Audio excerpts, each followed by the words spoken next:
Hello! Here I am again. Andito na naman po ang inyong Makatang Guro.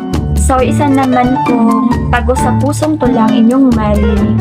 Ito po ay mula pa sa kaibuturan ng aming puso. Layunin ko po na magbigay aral, kalakasan, at inspiration sa inyong lahat. Ito po ay ginawa ko with love and pure intentions. Ikaw, hindi man kita kilala personally, alam ko, God created you in a unique way. Palagi mong pakamamahalin ng iyong sarili. Peace of mind ay hanapin mo sa bawat sandali. Huwag mong hayaang baguhin ka ng mundo.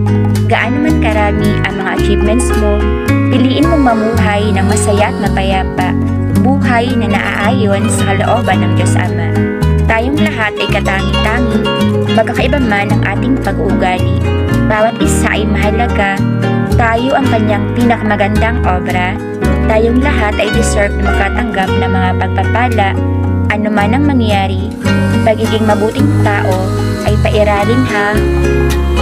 Moral lesson, we are wonderfully and equally made by the author of life. Do you agree?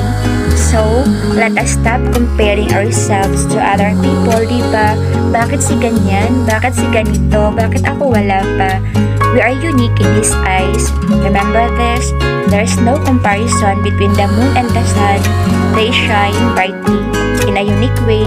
Appreciate every single detail in your life and give thanks unto the Lord with a grateful heart. Diba, palagi po nating tatandaan, tayo ay malaga. Sabi nga po sa awiting ito, sino kayang nakakaalam nito? Ang ganda po nito. Walang sagot sa tanong, bakit ka mahalaga? Magpapantay sa'yo, maging sino man sila. Diba, tayo po ay mahalaga at kaaya-aya sa kanyang paningin.